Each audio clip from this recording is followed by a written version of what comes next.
Thanks so much, and it's absolutely great to be here, and thanks to GTR for bringing us together all in one room. It's so nice to see you all, and I think there couldn't be a more important time for us to reflect on our position in the world, and we've got some great panels today, really digging down into the scene of trade here in the UK, but also around the world. Unfortunately, I think as Christian was saying, it's against a gloomy backdrop where the cost of living crisis for many is all too real. And I think we all know that we face some tough times ahead. But I fundamentally believe it's also a time for us to dig deep and look for the opportunities and how we can help to build some sunnier times ahead, even if the sun is shining outside. Maybe that can be inspiration for us all. At the CBI, we speak on behalf of over 190,000 businesses across sectors and size and regions of the UK. And I think in my time at the CBI, over the past 8 years, we've also been through some tough times. So this isn't new. And I think for me, it's always the tenacity and creativity of business leaders that I am incredibly impressed by, and that always gives me hope. But I think there's no doubt that this year has definitely tested my optimistic soul. I am an optimist at heart. But I do think we've got a chance to shape our future and what comes next, and we have to really seize that. And I think, more than ever, we need to see some of those global solutions to the global problems that we face. And here in the UK, we absolutely have to make the most of global trading opportunities that are out there, rather than simply onshoring or friendshoring or whatever we want to call a retreat from international trade. And so I'll come on to how we can make the most of that opportunity. And I do believe that trade and services, which is often the sort of poor cousin, I think, of trade and manufacturing and those goods that immediately spring to mind when we think about international trade. But for the UK, it's that trade and services where we see those real opportunities. But I do want to say a bit more about the economic backdrop that we're facing into, because I think it's really important for the context both here in the UK, and it is undoubtedly a global phenomenon. And at the CBI, we released our latest economic forecast on Monday, and I can certainly tell you from the pickup it got that bad news does sell, unfortunately.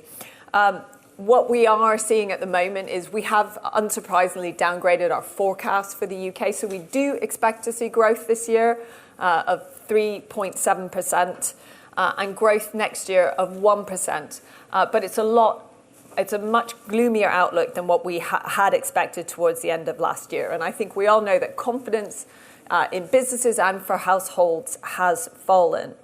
And I think we only need to look across Europe, and the devastating war in the Ukraine has had a terrible human toll, which has been hard to watch.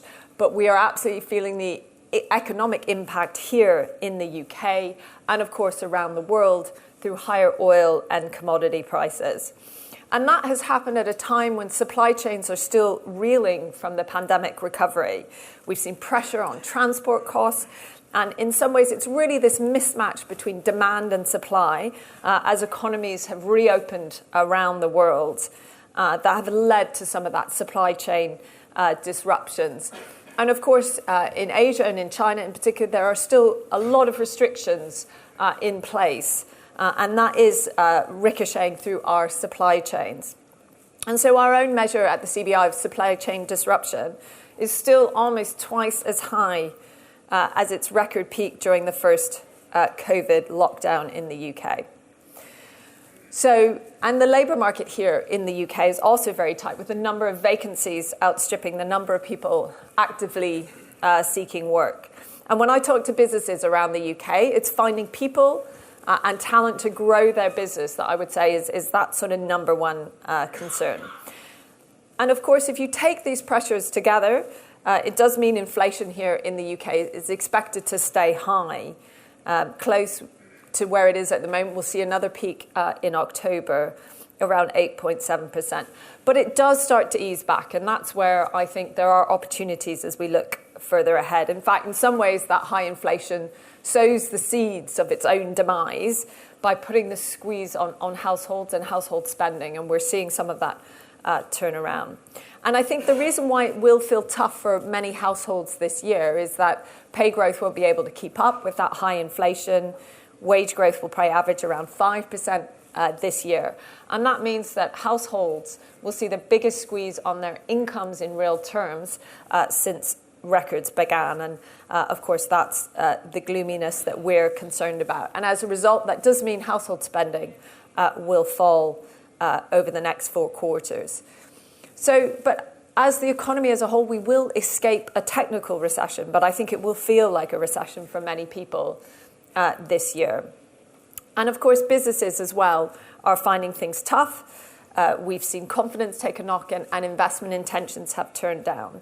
And in many ways, businesses have been at the forefront of that higher inflation. If you look across the manufacturing sector, producer prices have risen close to 20% in recent months, and that's had a real squeeze on profit margins. So I painted a pretty bleak picture, but I think what's important is what we do about it and how we recover from this. And we only have to look at our resilience in previous crises to know that we can absolutely get through this, and we can return to the growth and sustainable growth and productivity and higher living standards that we all want. And for that, we really need to see that relentless focus on our economy and how we lift our growth and productivity. And we need to learn the lessons from previous downturns, and that's absolutely about keeping investment flowing and keeping engaged with the world and with global opportunities. And some of you will have seen the Chancellor back in March in his May's economics lecture said, we need to make the most of people, capital, and ideas. And I would add to those 3 drivers the trading opportunities with the rest of the world. All 3 of these drivers can really help to lift our productivity, our sustainability, and our growth. So I want to take us through each of those in turn and how we can make the most of it. I think we at the CBI think the Chancellor does need to act now on helping to drive business investment. It's actually business investment that keeps us, along with government investment, that stops the UK from falling into recession over the course of this year. And yet, at the same time, business investment in the UK does lag behind our G7 peers. And it's so vital to our productivity and how we trade around the world. So we do need to see a permanent step change.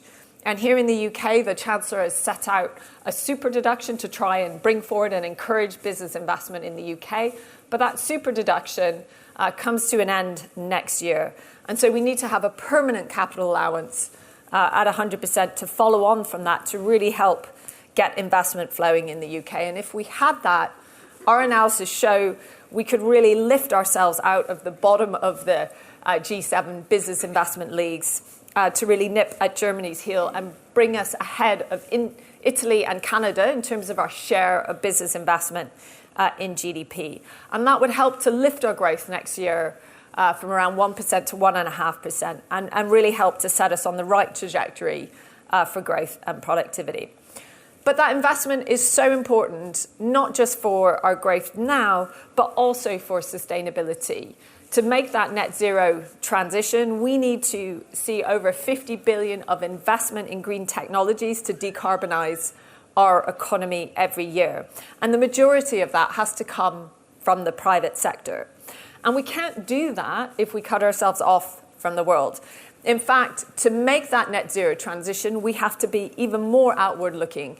If you think about supply chains for wind turbines to electric vehicles, to designing smart and sustainable cities around the globe, that requires global supply chains and trade with the rest of the world. So I've talked about business investment and capital, but where else can we sort of confound those gloomy outlook for the UK? Well, we can certainly do better on exports, because even by the end of next year, our exports are expected to remain 10% below our pre-pandemic levels. So it's the driver of the economy that seems to be taking the longest to recover. And in the UK, we are falling behind our G7 peers. Now, some of that is related to Brexit and to adjusting to a new relationship with our major trading partner. But some of it is related to the slow recovery in trade in services that we're seeing around the world since the pandemic. And yet the UK has so much potential on trade and services, particularly as we see. So we really do have to seize this moment. At the moment, half of our exports come from services. And if we think about everything from our creative industries, and yes, it's true, Peppa Pig is one of our great export success stories. If we think about from Peppa Pig to architectural design to higher education to sustainable cities to pension advice, the UK is absolutely world leading across so many services. And even in those more traditional areas of manufacturing, so much more of that is now, take cars for instance, it's about selling the future of mobility as a service and connected devices rather than just a traditional manufactured cars. And so many of these trade in goods rely on software engineering and consultancy services that happen across borders. And yet the pandemic has seen a huge revolution, if we think about all those virtual conferences that we've been on, a huge revolution in digital technologies. And when you talk about smaller businesses, over 60% of small businesses adopted a digital technology in the 3 months of that first 3 months of the pandemic in the UK that they hadn't used before. And that's a huge opportunity for us to think about how we get more of these smaller businesses exporting around the world. And we have many of our members, like one in Newcastle, who said that digital technology during the pandemic, which they adopted, meant they could reach new customers across Europe that they hadn't been able to tap into before. So how do we make the most of that trade and services for the UK? Well, first, it's absolutely about markets. And that, of course, does start with the EU. I think we do need to move beyond politics and find a negotiated solution to the Northern Ireland Protocol. It's critical for business confidence and for inward investment. And the Northern Ireland Protocol is working for the majority of businesses in Northern Ireland, but it absolutely does need to be improved. And we firmly believe there is a landing zone with a better outcome for both sides, and we absolutely need to find it. I'd argue we're more likely to find it if we have businesses in the room helping to steer those negotiations on both sides. And we need to ensure that we have that improved access to European customers. We need to make it easier for business travellers to move across borders and for data to really deliver those services across Europe and tap into that potential. It's also about the US. The US is our most important single market country and, of course, the world leader in trade in services. And so achieving the recognition of professional qualifications for our lawyers, engineers, and many more at the state level could really help to unlock our potential in our trade with the US.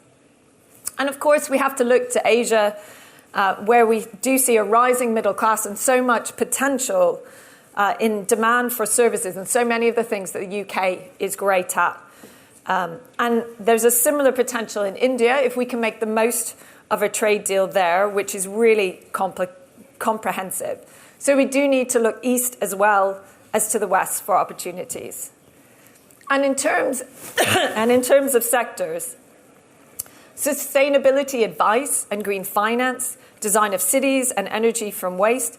There's so much we can do in that net zero transition and for the UK to really be a world leader in the establishment of green markets around the world. And we have so much we can build on with our strong international brand, and we are home to world-class universities around the world. But we do have to do better. And you mentioned this, with only 0.3% of UK exporters export 5 different types of services, compared with the US, where almost a quarter of US firms do. And only 14% of UK exporters are what we call superstar exporters, where they're exporting 10 products to more than 10 markets around the world. Whereas in Germany, that figure is closer to 40%.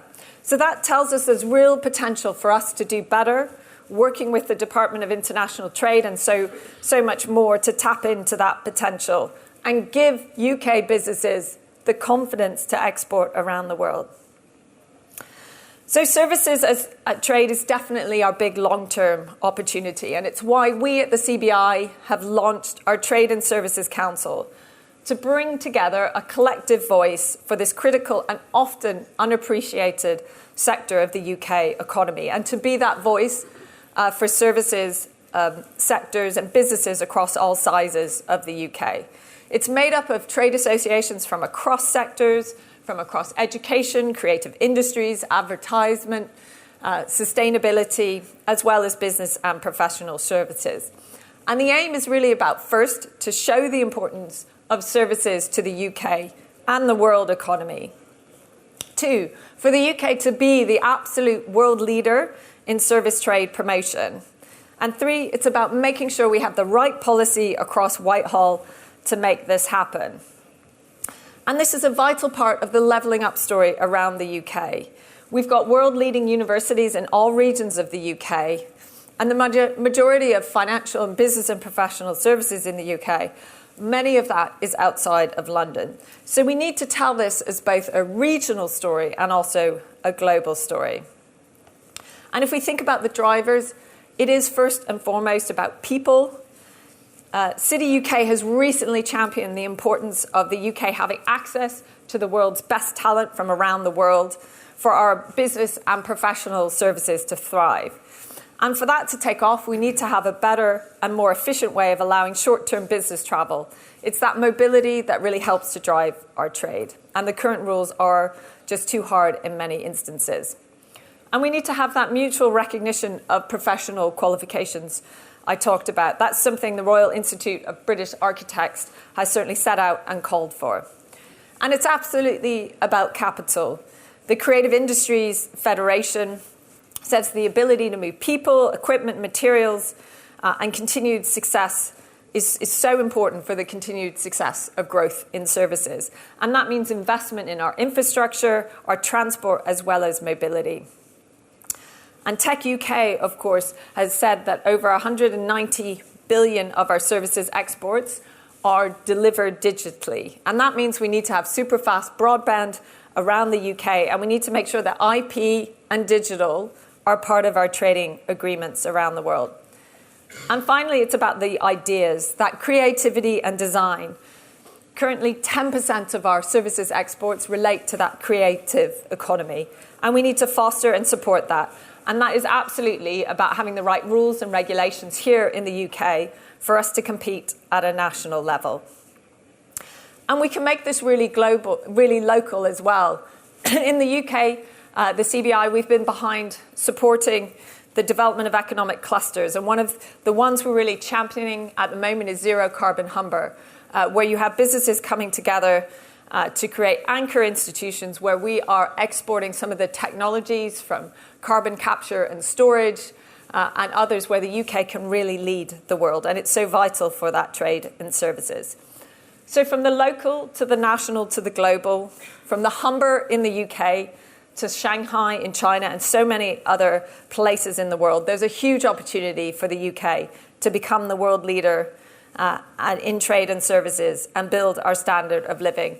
It's a chance for the UK to lead the world as well in tackling climate change and developing the green technologies we need to make that transition.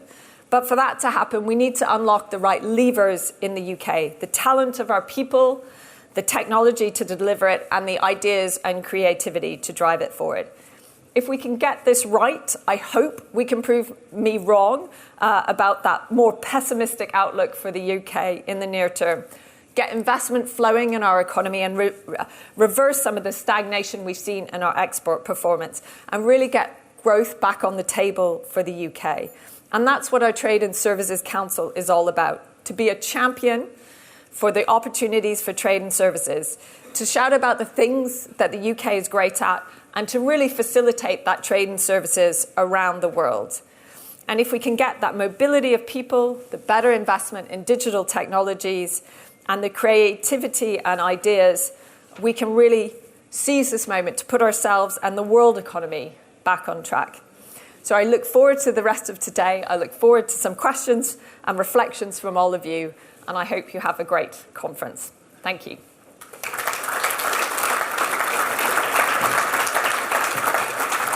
Ray, thank you very much. I think you're right. I think we need to tell the story of services export a lot better than we do at the moment. But actually, before I put this out to questions, I do want to take 2 or 3 if we can. Just talk to me about the Trading Services Council at the CBI, how people can access that, and what sort of facilities you offer. Yeah, so really, I mean, look, it's, as with many things, it's about us sort of convening some of those great sectors. Some of you will be in the room and participating in that council. So essentially, it's a way of us bringing together those businesses. We do have some working groups set up looking at some of the more technical aspects. So, you know, if you think about the sort of data on trade and services, it's just not as good as it could be. How can we bring together the expertise in businesses to improve that?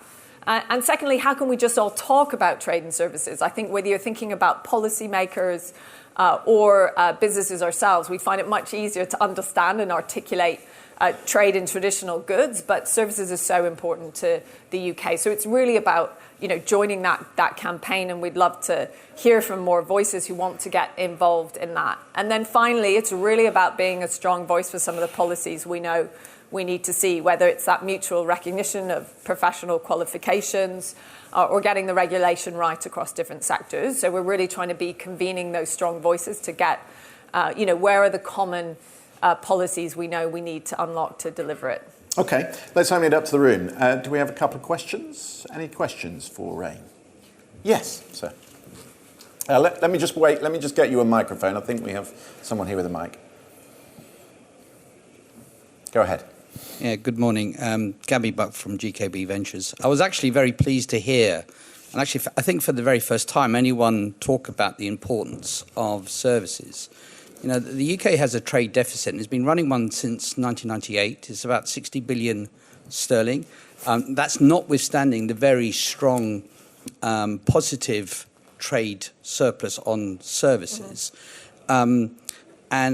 And I'd be interested to get your insight on 2 questions. The first is, what is the CBI's view about the size of the trade deficit? Because it's getting bigger and bigger. And, you know, do you believe it's sustainable? And second, in terms of services, I've always felt, and I've been in this industry decades, I've always felt that the services are just completely unappreciated. And I know you mentioned this, but I'd be interested in any insight you could give about what specifically you're looking for government to do. Because my sense is they just, you know, they just don't like it at all. You know, they're very good about supporting exports of manufactured goods, but when it comes to the export of services, my sense is they just don't get it. Let me try and shed some light on both of those. So I think, look, over how sustainable is a sort of trade deficit? You know, really hard question to answer. I mean, I think it depends on, you know, so many things. And I think actually, though, you know, we've seen countries sustain a trade deficit over a period of time because, of course, you have goods and services, but it's also about inward investment. So there are ways, and because the UK is a big financial centre and we are relatively successful. In fact, we're one of the most successful in Europe in attracting inward investment, and that does help on one level to finance our overall trade deficit. And if you think to the US, right, they've been able to run a trade deficit for a very long period of time. So, but I think, you know, it also speaks. So I think we can sustain where we are now, but we definitely need to do better. The fact that our exports is sort of flatlining as a share of GDP is not good, and we're not making the most of the opportunity out there. And to my mind, it is absolutely, to the second part of your question, about making the most of trade and services. I mean, why? Look, I think for government, it's just, as I said, like, it's harder to wrap your arms around trade and services, right? You can go to a manufacturing site, you can get your hard hat on, you can see things in a very physical sense. But if you're, you know, designing a new city and sending architectural plans across, you know, across borders, that happens digitally, and it's harder to visualize that and really understand its potential. So I think that's why we, you know, just want to talk more about trade and services and use these opportunities to really get it on the table. And I think, you know, in terms of the policies, I talked about some of them, but I think one of the big issues is about getting short-term business travel up and running again, and also mutual recognition of professional qualifications. You know, if we're going to provide that, the best in design, in legal advice, right, you need to have your legal qualifications recognized in the country in which you're trading with. So that's really important. And even if you think about manufacturing, right, because so many of those goods and services are now connected devices, you need to have the ability to go on site, to visit, you know, a manufacturing plant, which you might have helped to design in Europe, in say Germany. You need to be able to visit that to check how it's going. And that means, you know, it doesn't mean you need to go there and live there for, you know, 2 years. This is short-term business travel, and I think we just need to facilitate that a lot better. And almost depoliticize that. It's, you know, and I think that is something the government could do, and we could really work. But it takes, you know, certainly in a European context, right, we need to get our European peers on the other side of the table, you know, agreed to that and signed up to that. But I think there's a lot more we can do that both in Europe and also in the US. Just on that issue, I mean, is Gabriel right? Is there a problem with regulation? And if we're going to be global Britain, does our regulation fit with the external markets we're looking at? So, I mean, regulation's a real opportunity, and I think it's sort of, unappreciated in the sense that I don't think most businesses aren't sort of wanting a kind of bonfire of regulation. But what we want to see is sort of good, smart regulation going forward. And I think there's also a real opportunity for the UK. Look, we have been world leaders in developing economic regulation here in the UK. And if you think about like digital as an enabler of trade, we could really help to be a single country world leader in how we develop good regulation for some of the new technologies. So artificial intelligence to, you know, connected devices to driverless cars, right? If we can have best in class regulation, which really helps to facilitate the growth in these new technologies, in a way that is safe, then we can capture some of the growth in these markets. And I also think sustainability and thinking about biodiversity is also somewhere where the UK can lead in setting some of those international accounting standards. And if we get that right, we can really help to lead the world. But you know, we do need to have the right focus on it. Okay, and I've got time for one more because I want to move on to our panel shortly. Can we get a mic to this gentleman over here, please? Thank you.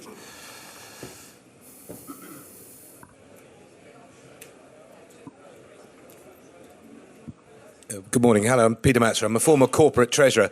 Just following on from Gabby's question, something that's always bothered me is when we talk about investment and then we talk about productivity, if we're talking about services, are we, with all due respect, comfortable that the economists of this world know how to measure services productivity, what the value of that productivity is? And although you mentioned quite rightly perhaps broadband across the UK or superfast broadband being an interesting development, how do we know that the capital that's going to be invested, or you want the government to invest, goes to the right place if we're not confident, as I wouldn't be, that we know how to measure services and services productivity? So I think the simple answer to your first question is no. I think it is much harder to measure productivity in services businesses, and it's also why, you know, one of the reasons why I don't think it's talked enough about that. But at the same time, does that mean investment won't flow into trade and services? No, I don't think so. I don't think measurement is a barrier, because most of these investments obviously happen at the level of the firm or a business or within a particular sector. And as you know, we're seeing here, businesses will look and see where the opportunities are. And I think the other thing is some of the ways in which we measure services are sort of well known, and I don't think they're necessarily getting worse over time. In fact, I think it's getting better, right? I think our measurement of trade and services is improving, right? We now have a huge wealth of data analytics, right, which looks at consumer behavior, how we all spend, which means we're better able to measure things that used to be a lot harder to measure. So I think our measurement is getting better over time rather than worse. But I think what I hope I have tried to convince people of is that we need to just talk about it more. We need to articulate what trade and services is and have some of those great examples at our fingertips to really bring that to life for people and really get the focus both in terms of policy but also the business opportunities. Rain, thank you very much. It's really good to focus on an area that we can do so much better in. 80% of our economy is services, 46% of it export, so we can do much, much more. Thank you very much indeed for a really interesting start. Rain said, actually, that, of course, things... Yeah, please do give her a round of applause.